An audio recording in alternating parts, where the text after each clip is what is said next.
Hello and welcome along to the latest episode of a Thai football podcast with me, Dale Farrington. And me, Rob Bernhard. How's your week been, Rob? Yeah, really good, thanks. Lots of football on TV and a wander on Sunday. It's quite a day out by all accounts. You'll see in a little while. And it's been another interesting 7 days in the world of Thai football, hasn't it? They certainly give us plenty to talk about, don't they? And one of those gifts that keep on giving is Buriram United. They've been in the news quite a bit this week. There's been two major incidents involving them. So we've got Jamie coming up, who's a Buriram fan, and he's fighting his corner. The two major things that have happened have been the VAR incident at Police Terror, and that was quickly followed up by the postponement of Friday night's match at Bangkok United. Buriram have been getting a lot of flack on social media, so I gave him a chance to put his side of the story. So shall we listen to what he had to say now? Yeah, please. Okay, this is me and Jamie. Welcome to the podcast, Jamie. Thank you, Dale. Very nice to see you again. What an eventful week for a Buriram United fan. Dale, every week is an eventful week when you're a Buriram fan, my friend. I'm sure it is. Anyway, we've got you on today to talk about a couple of issues that have been burning a hole through the Twitter sphere. First of all, I'm going to go back to last week when we had the very controversial disallowed handball VAR goal at Police Terror. What was your take on that? It's not even controversial. The ref blew his whistle, the game stopped. That's it. The goal didn't count because it didn't go in because the referee had stopped the game. Where's the controversy? The controversy probably is that in this day and age, what referees are told to do is let play carry on until there's a break in the play and then they can review it. Because I think most people had the issue, if he'd have done that and not whistled straight away, they would have been able to check it using VAR and the goal would have stood. It wasn't handball, was it? I actually thought it was handball, but that's for them to decide. The thing was, and this is going to get me in a lot of trouble for this, if you watch the replay, you hear the referee blow the whistle, and there's two defenders by the guy striking the ball, and both of them looked up at the referee as it happened, and therefore didn't challenge the player. So it's not a question of checking the goal. Maybe it wouldn't have been a goal because the defender would have stopped the player. So it's also hypothetical. We were always taught play to the whistle. Now, That's no longer applicable, though, is it? Another big problem we've got, most of the football I watch doesn't have VAR. So it's a completely different game. Things like the linesman being told not to raise his flag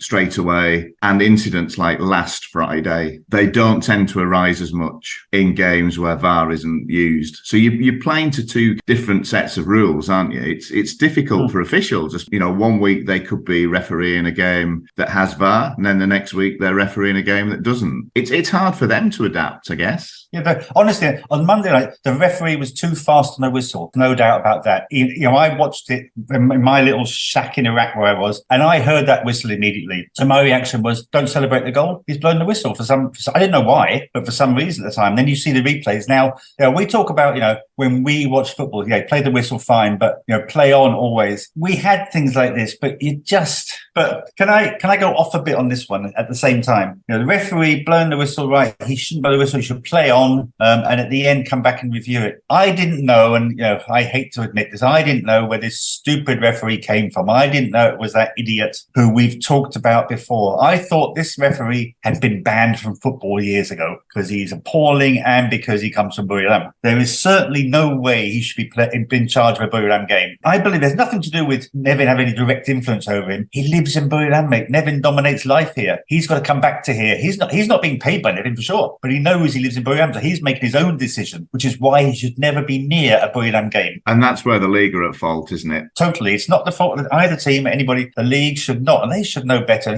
We talked about this, me and you, many, many years ago. This guy was in charge of Buriram game before. It's always going to be trouble. He's always going to favour the team where he lives. That's just life. It shouldn't be there. Should be banned anyway. He's rubbish. I think a few photographs emerged on Twitter, didn't they, in the wake of this, showing him involved in certain controversial decisions over the years as well. Somebody posted a montage of about 8 photos of favourable decisions for Buriram. Now, in that montage, 3 of them were the same incident, which was an offside goal that Superchai scored at our place, all with lines drawn across the pitch at different angles, which really doesn't help anybody. anybody. I was at the game and I remember thinking it was a very tight decision. But there was a line across the pitch where the grass was cut. Just use that line. It's obviously straight. They cut the grass straight. But someone drew a different line and went, he's offside. There was another one on that same montage.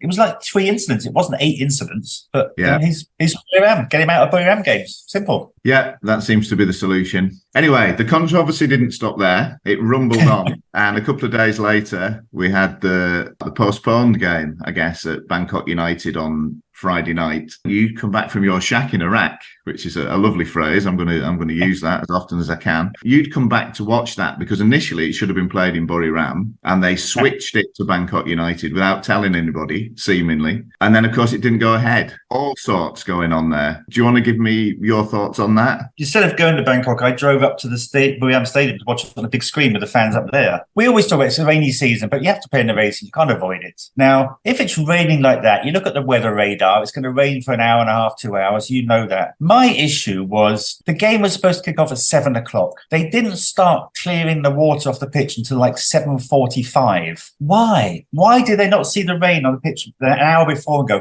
let's start cleaning it now before more rain comes? Bangkok United's ground staff were hugely at fault. Now, I joked and said, maybe they had to phone BG and say, can we borrow your sponges because we haven't got any? And so they drove down to Rangsit, got them and came back. That's why it took so long. I don't know.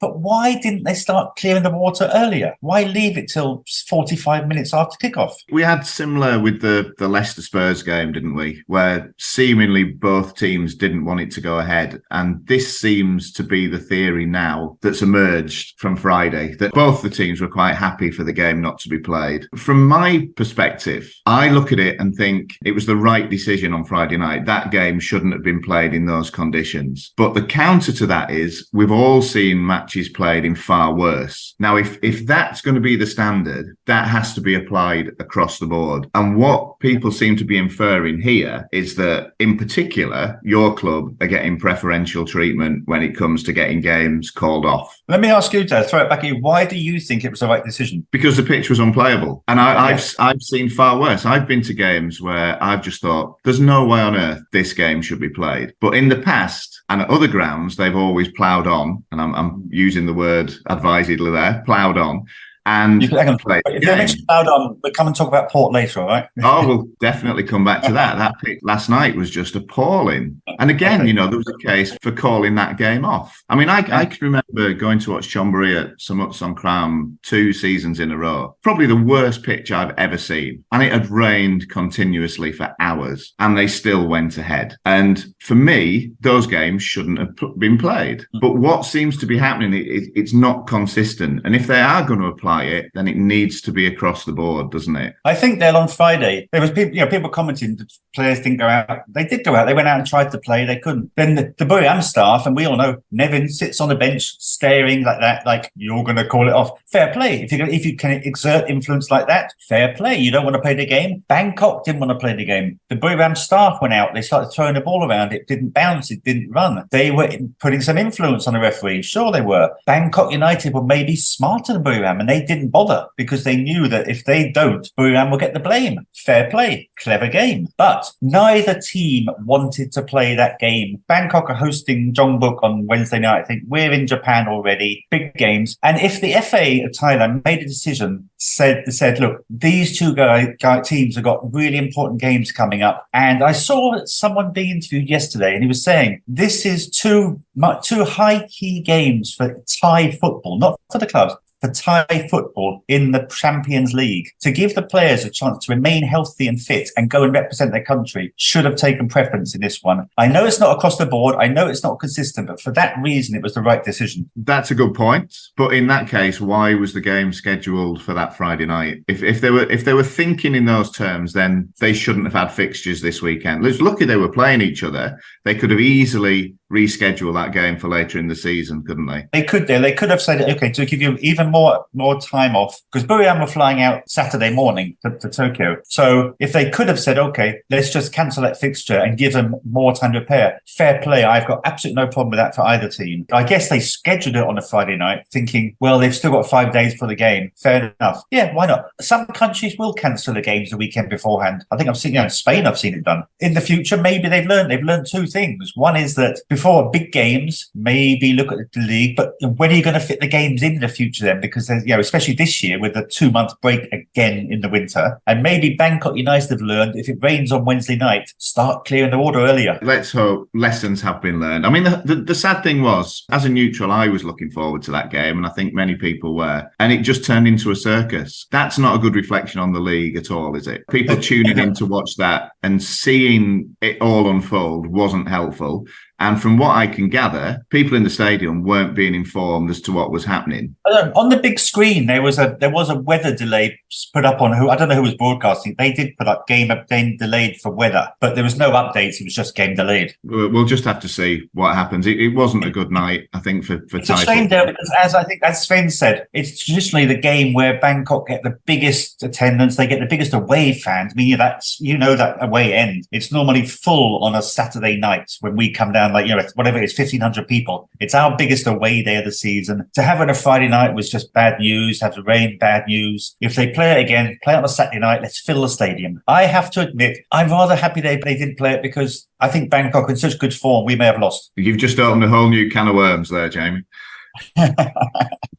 And sadly, we don't have time to go into it. Or thankfully, we don't have time to go into it. Anyway, you wanted to talk about the pitch at the Pat Stadium last night. I only saw little bits of it, but it looked awful. It looked like they got a tractor to cut the grass without the grass cutter behind and just driven around for fun. The madamness was there to watch it. Did she not look at it and go, what's happened to my pitch? I was at a game myself yesterday and I came back, switched it on, watched about 5 minutes, I think, before half time, and the pitch was a mess. I mean, I thought George Davis had been locked up again. I was looking for the graffiti on the stands there. Yeah. It's interesting, not just the pitch, but the feedback from this, because this again comes back to my team. I didn't see the incidents. There were 2 penalties given. Having been moaning all week that they were counting down to 1 year of no penalties, and they got 2 in one day. Just coincidence, I know that. But then, one person saying these were stonewall penalties, what blah blah. Another person saying Port got some very very lucky decisions from the referee last night. That's the game. We love that. That's what we like to talk about, especially before VAR. It was much easier to talk about it because it was open. Now we analyse everything too much. Everything's on multiple screens. Well, it's good banter. The problem is always with X or Twitter, whatever you call it, is you can't show humour. English humour is very sarcastic. It's very dark. So sometimes you comment and you don't know how people are going to take it, and people do get offended very easily or react too much to things. I'm one of the people who do it. So you're never quite sure if it's just banter or whether it's people just being really nasty, and that is an issue with it. It is difficult to know, isn't it? Which is the beauty of podcasts, because you can get that across, can't you? Clearly. Those bloody Port fans are all very rude. That's the trailer. That's the trailer for this week's podcast. Thanks, Jamie. Right, so just to close then, I'll have to ask this question. And this comes from what you've just been saying, really. There is now this swell of opinion that Buriram United are given favours. They are given preferential treatment. It may have been Rob who said something about this. It says, when you're a team like Buriram, you're full of international players and you're an attacking team and you get more opportunities. You're in the penalty area more often. You've got more skillful players. Go back to Arsenal 2004, foul all over the place. You're more likely to get more decisions generally going for you and against you. And there are a lot more fouls committed on Buriram players because of where they play on the pitch. It happens. Now, if you take a percentage of all the incidents that happen, the percentage of decisions in favour is probably very small. But because it's Buriram, because it's on TV, they're highlighted and microscoped and everyone looks at them so much. I have no problem, Dale, because it shows that how successful they are and how many trophies they got in the cabinet, that people are going to pick on them and pick on them. I don't know. It's suddenly been building this year for sure. Maybe it's just 2 years of treble that people are going, we are so fed up with this team. Somebody beat them. So be it. Come on, beat us. That's a great place to leave it, Jamie. Thanks so much for coming on. Really appreciate it. Take it easy. That's great. And you. See you, mate. Bye. Bye. There you go. So he was quite defiant there, wasn't he? But a little bit conciliatory as well. There were 1 or 2 things that he was trying to smooth over, I felt, in that interview. Yeah, good points he made, especially about social media. People can misconstrue things. I think he made some really good points, but he did open a can of worms indeed about there's one side wanted to play it less than others. No coincidence, Bangkok United are on a great run. Yeah, that was interesting, wasn't it? I wonder if that did factor into the thinking of the Buriram officials. I'm pretty sure it will have done. done. I mean, if Jamie saw fit to mention it, yeah, I think you're right. It could well have been a factor, couldn't it? Yeah. On the back of that, I've also been sent the opposite side of the story, which was Matt Jenkins. Matt was there in his capacity as a Bangkok United fan, and he sent me a little summary. So I'm going to read it out now. I mean, basically, he's just running through the events of the evening. So I'll run through that, and then we can chat about that in a minute, Rob. Okay, so this is Matt Jenkins, the Bangkok United side of the story from last Friday night. At 6 p.m, the heavens opened. By the time we got to the ground at 6:45, there was clearly surface water, but surprisingly no one trying to clear it. I'll be honest, the pitch in places looked totally playable, but in other areas there was zero bounce or roll. The ref came out at 7, did a lap, and clearly decided that it wasn't going to go ahead, but allowed the ground staff to come out with 4 water rollers to try and clear the surface. These guys ambled around with little purpose. We started to get the feeling that this wasn't going to go ahead. The Buriram management clearly also didn't want the game being played, with the coaches doing very clear bounces in wet areas in front of the refs and shaking their heads. The lack of communication was so disappointing, but you could see where it was going. I felt sorry for the Buriram fans stuck out in that rain for 2 hours. After a second pitch inspection around 7:45, it was clearly better, but still areas that were not playable. There was then another needless wait before the final real sign-off, and that wasn't from the club, but the Buriram coaches going to apologise to the away fans. Then the announcement came over the PA before a mass exit from the ground. With Buriram away in Japan on Wednesday and probably hitting Bangkok United in top form, they had no intention of wanting this game played. Bangkok United, also with an important home game this Wednesday in the AFC Champions League, probably didn't want the pitch cutting up or losing players to injuries. We joke about the powers at Buriram controlling the league, but 4 small rollers and 8 guys toiling to clear the water showed that very little was done to force the game to go ahead. Both teams seemed very happy not to play. So there you go. He's pretty much saying what Jamie said. You've got to hope that we've learned from things like this, and if there are important fixtures coming up, then change it. Maybe you tried to play that on Thursday when the fixtures were announced. Do something. Yeah, I mean, it doesn't help when Buriram's version of Dickie Bird sat there on the bench deciding. That's still the issue, isn't it? That's not going to go away. He does hang over Thai football, doesn't he? But as Jamie said in his interview, the problem is the guy's got so much power. I mean, they're going back to the referee incident at Terror. He's going to go back and live in the province. The league has got to take a lot of responsibility. I mean, we've all said that, haven't we? There's very little thought gone into these things. It does, but who controls the league? There's certain benefactors don't toss a load of money in the league's direction and not want anything in return. But it's giving us plenty of material, isn't it? Anyway, so we've got to be thankful for that. That was how the weekend started. Quite disastrously, but we did get some football. So we've got a couple of match reports coming up now. We've got Riza with his regular report from a Ratchaburi game. Then we've got 2 from the Chonburi Uthai Thani game, which I was hoping to gloss over, but sadly we got these reports sent in, so I've got to use them. So let's listen to those now and we can comment on them afterwards. Thai Football Podcast Match Reports. Good evening from Dragon Solar Park, Ratchaburi. The match between Ratchaburi FC and Trat FC in the 6th week of the Thai League. The score is 3-1 to the home side. The game itself quite entertaining. Trat FC came with a defensive style of play. It's shown in the first half that they received red card from a VAR checking. It comes perhaps from their style of play that play hard. Ratchaburi itself trying to prove themselves after the defeat last week. They try to score in the first half, even with the 11 men to 10 men, still cannot score. But in the second half, they come out brilliantly. They can score 3 and win the game. Hope to maintain this score, this result in the following matches. See you on the next one. Cheers. Thai Football Podcast Match Reports. Pleased to announce that after a 5-year hiatus, heading back to the Chonburi Stadium to watch Chonburi versus Uthai Thani. About to get on a motorbike, short trip over from Go Hotel, very conveniently placed right next to Central Chonburi. Further updates to follow. After a long layoff from the Chonburi Stadium, I'm pleased to announce I am back enjoying a game. Still 0-0, 58 minutes on the clock. Slightly more eventful first half with, I think, a valid VAR correction on the penalty against Chonburi, and it was most definitely offside. Not often I praise VAR, but they seem to have got it right today. 30 minutes to go. I can see Chonburi scoring in this one.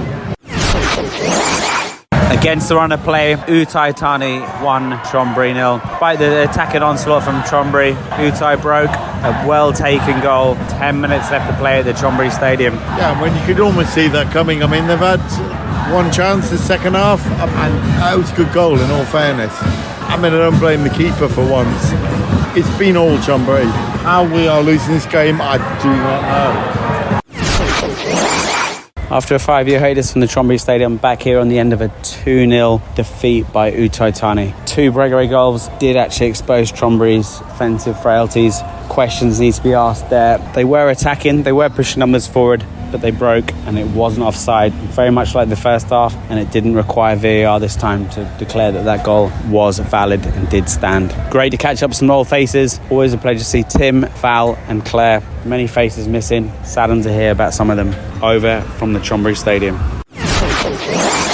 Despite the limited amount of fans in the stadium tonight, post-match transport was once again troublesome. Struggled to get a motorbike. Decided to stretch the legs, take a walk back to the Go Hotel. Great place to stay, really reasonable. Perfect match day. So it's 5 years since I was last at the Chonburi Stadium. Great to be back there. Hope I can get to more games in the future. It is a warm, welcoming, inviting club. I just hope that on the pitch fortunes improve. Ties Football Podcast. Match reports. We have our friend here, Mark Taylor. So, Mark, what are your thoughts on the colours of the 2 strips? Really not a fan of the Chonburi. There's too much white. I would like to see it go back to the blue. I think Uthai Thani is very boring. From here in the stands, you can see very little distinguishing features on the kit. Looks like they're just wearing black. They could be lining up for a funeral. And the heart. What do you think about the heart? In all fairness, it's classic Blackburn Rovers, isn't it? Which was one of the most iconic strips. 93, 94 was a strip I did like. I'm not a fan. No, I think we agree we're not a fan. And what about Uthai? What do you think about this black and a little bit of dark red? Funeral attire. Claire, what do you think of the strip of the away team? The black shorts with the black and dark red top. It's too dark. It's quite grim, really. To be honest, the pink boots are a relief. That's only one player. Oh, 3 of them? No, there's several. And to be honest... Let's not get into boots. Well, then I think if it was me, I would pick out the burgundy and make that the shorts and the socks. A little bit lighter, Mark. Val, 18 strip. Burnley. Val, just one word, Burnley. Burnley is horrible, Eden, of course. Right, they're just a small town in Lancashire, so yeah, I think that's pretty awful. It's almost a classic away Man City strip. Ball in, Chonburi! Oh my God! What a goal! But it is offside! Oh my God, he hit that beautifully. Ball chipped over the top. That's got to be barred. Mark thinks he's well offside. I think it's got to be a VAR on that. That's beautiful first time volley though. A lovely chip over the top.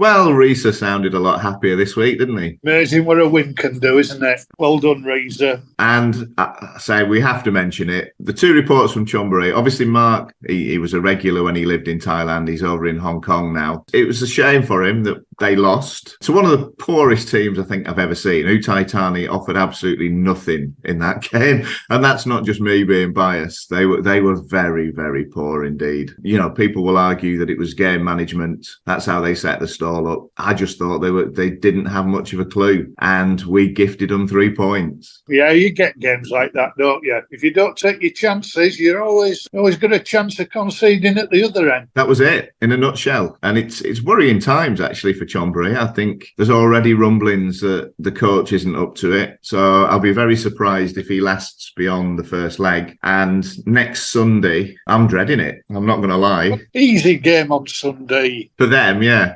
And well done, Tim. I wondered where he was going with his report. I thought I'd tuned into Royal Ascot on BBC Two. It was good, wasn't it? It's nice to get something a bit different. And for me, what was the phrase he used? We don't want to get into boots, which I thought was fantastic. We could have had a rant there. And Claire's always good at spotting things like that. I remember I was at a game with her once and she saw one of the players wearing what she thought was a sports bra. And she was obviously counting the pink boots on shore on Sunday night. mate? Hi, my name is Tim, and I'm listening to a Thai football podcast. We've got a new feature now, which has been shamelessly stolen from that giant of football radio broadcasts, Danny Baker. A few years ago on his show, he used to do a thing, have you ever seen a footballer in real life? And I had a couple of messages from Marco this week, and he'd bumped into a couple of people in strange places. Well, they're not particularly strange places, but away from football grounds on non-match days. And he'd sent these in, and I thought, I've had a couple of experiences like this, and I'm sure others must have as well. So I sent out a couple of emails to people asking if they could share any stories. And obviously, over the coming weeks, we want you to send in your meetings with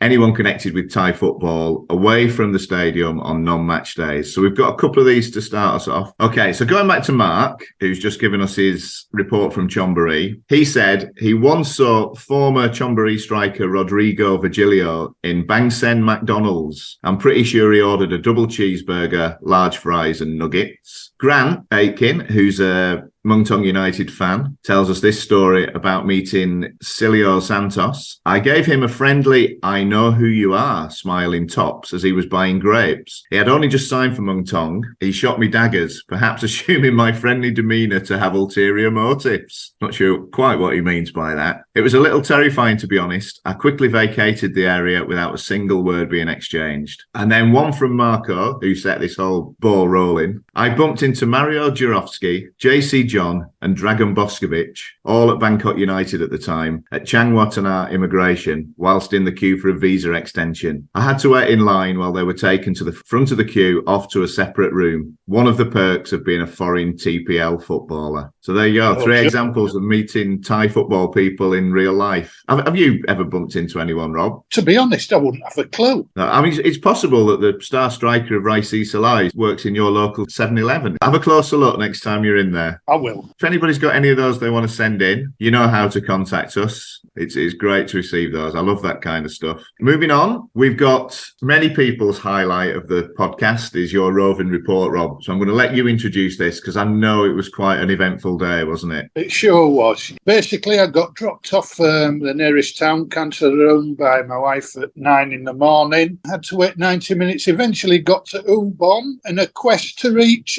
Yasothon. And let's hear how you got on. Rob's roving report. So I've reached my destination, just gone 2 o'clock to be fair, the bus time was right. Unfortunately, there doesn't seem to be any tuk-tuks or taxis here. There are motorcycle taxis, but there's more chance of Buriram Zona appearing in stand-up at the comedy store than me getting on one of those. And grab and bolt aren't working. So anyway, that's the museum out of the way. I won't be able to do that today. It's a shame, it looked very interesting. The Frog and Snake Museum on the river. Never mind, that's for another day. We're here for football. So now, I've got a walk of around 55 minutes, and I have to report it's quite warm.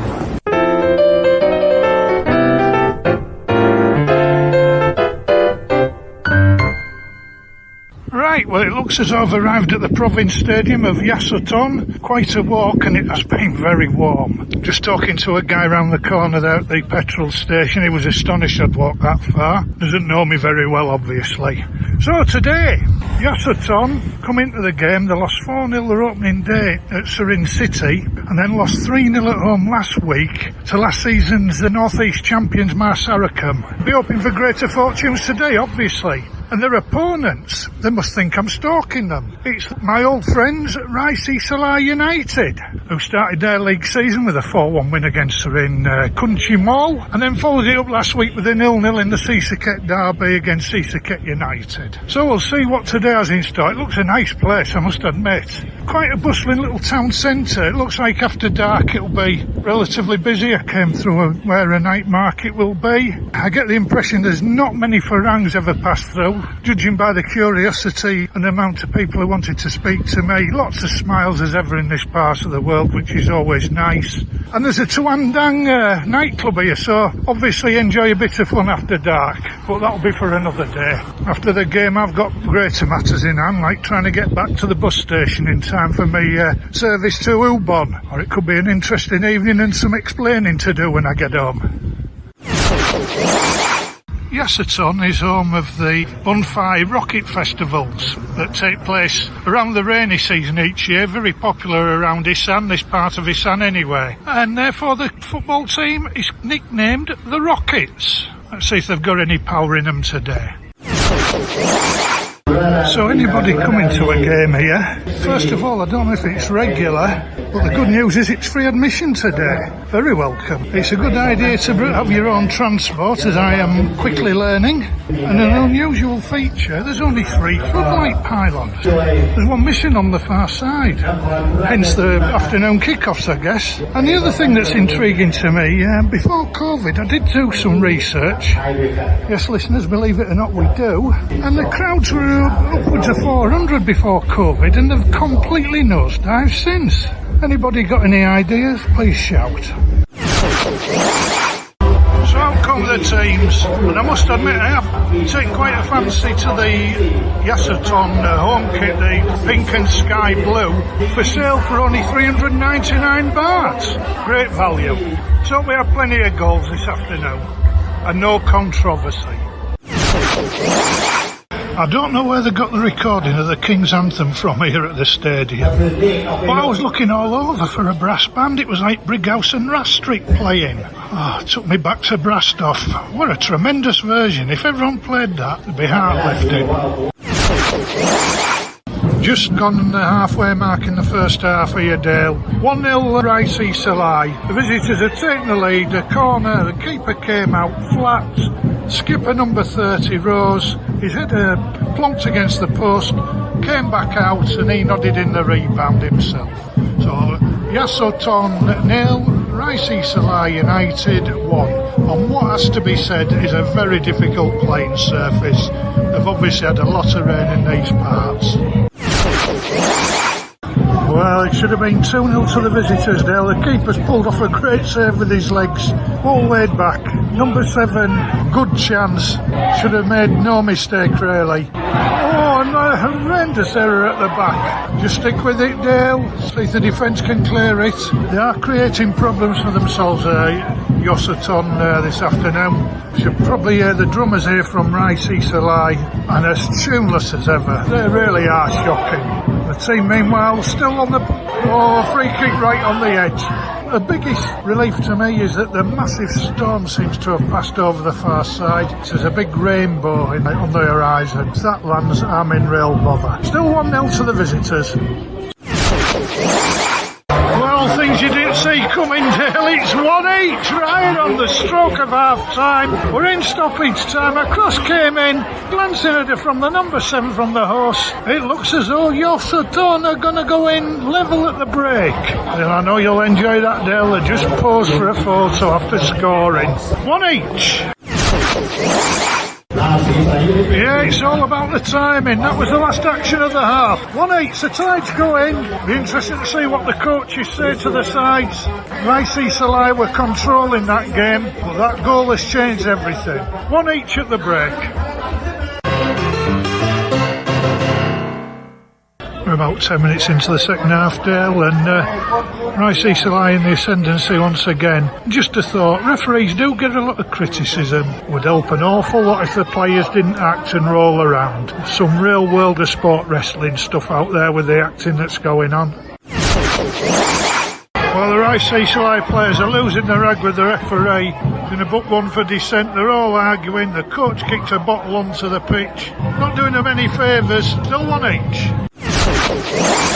Well, this changed the game, I wonder. The Yasothon keeper's having to come off injured. What was going on in his place? I'll be kind and say he's got a high water retention, and he's not very tall. This could be interesting. Well, the hosts now to make it hard for themselves. Number 10 with a shocking challenge. Second yellow card, he's on his way. There's a bit of pushing and shoving going on, but it should be no arguments. The ref's made the right decision. Yasothon down to 10. What'll happen for the rest of the game? We're about halfway through the second half. Yeah, slight correction. It was a number 20 who got sent off for Yasothon. They brought a number 10 on, and he's like a bull in a china shop. He's getting the crowd going. Not a lot of finesse, About the same finesse as some of the bonfire from the showground across the way there behind the goal. But he's getting the crowd going and he's getting his teammates enthused. Great stuff. Well, we're getting towards the end of the game, Dale, and I'm having to use my initiative a little bit because time's going to be really tight for me to catch that bus back to Ubon. And I miss that I am in bother. Interesting to see how many people are behind the goal outside the ground, even though it's free admission. Because, of course, they've got the motors there having their own little tailgate parties with booze because there's none round the other side. I have to say, Yasothon have made a really good fist of this. They've really put their effort in and they probably deserve a draw. We'll see how it goes last couple of minutes. Dale, I don't believe it! The place is going bonkers! The Tipping! The big fella! He's glanced onto a through ball, tipped the keeper and he's rolled in! The crowd are going crazy! 2-1! Yasothon! Full time! 2-1! Yasothon! A full report if I make the bus.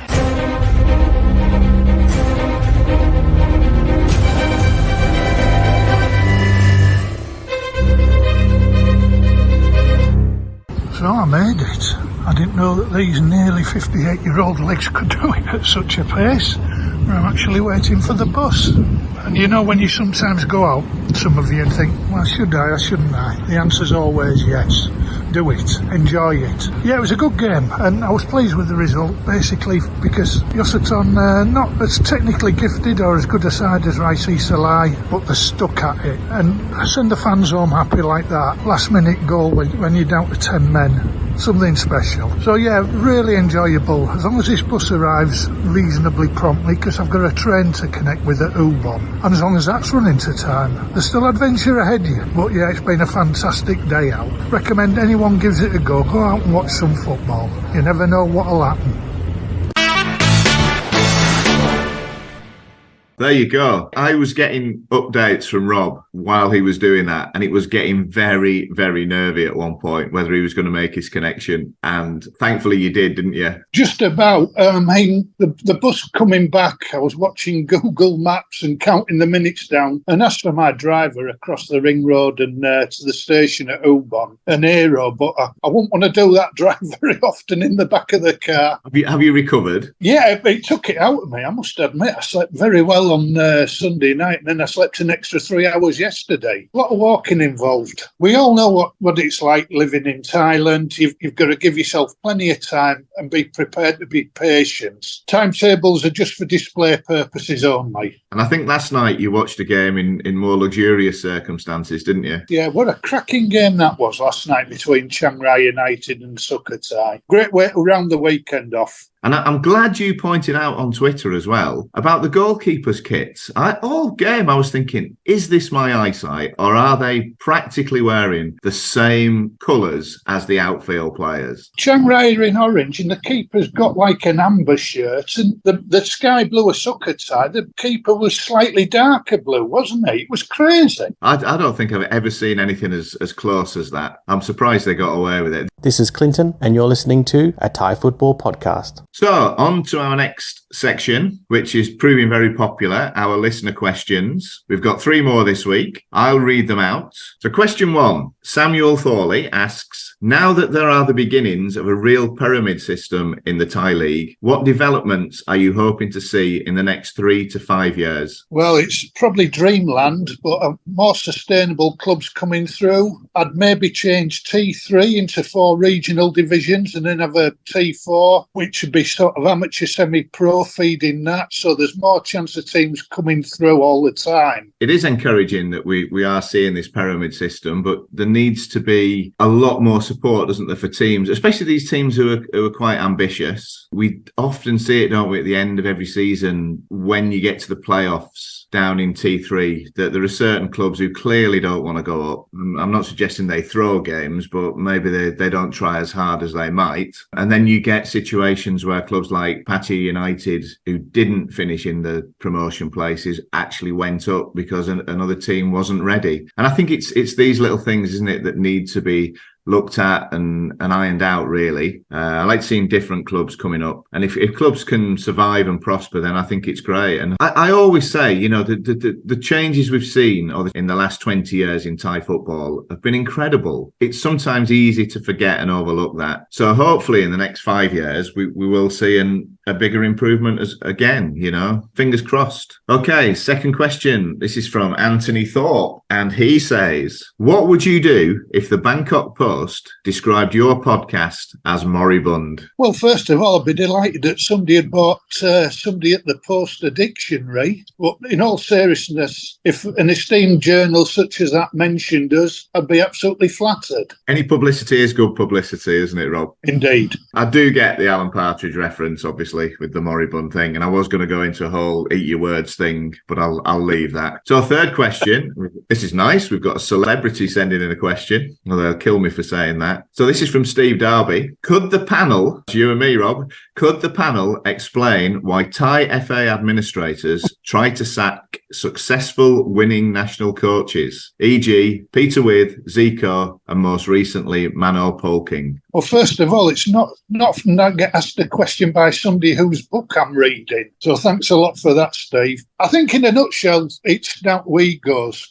Jamie's point about people running provinces making big decisions, nobody ever says no to them. They don't read the room because they really don't care about it. It's not inclusive to Thailand. There are English chairmen who cause ructions, but the difference there is that fans' protests stop it happening too much. I was here through the Peter With era, and that I'm still convinced that was the best Thailand national team I've ever seen. He was fortunate that he had some great players to choose from, but he got them playing to the strengths. And the whole issue of him getting the boot was bizarre. You know, that at the time they cited the fact that he was wearing shorts on the touchline and they wanted him to be more formal. There was an outcry. I mean, I know what you're saying about fans' protests. It didn't quite get that far, but a lot of the fans didn't want him to go. The parts of the press didn't want him to go. And it's egos, isn't it? With Zico, I mean, again, you know, Zico was hounded out. And the Mano thing, I think that shows how things have changed, really. In that, you know, at one point it looked like he was on his way, didn't it? But there was players wanted him, and there was a large swell of the fan base that wanted him to stay as well. And I think that's one case of where they did actually listen to the room and kind of thought, hang on a minute, we are making a mistake here. We're going to have to sort of step back. So maybe things have changed. The players have certainly done Mano a massive favour, and quite rightly so. Hopefully he'll repay our faith in him. I'm sure he will. So thank you for those questions. If anybody else has got any to send in, you know where to send them. We're always happy to answer anything. We don't mind. As long as they're vaguely connected with Thai football, we'll have a crack. Now, just before we go, the FA Cup starts this week. Why are the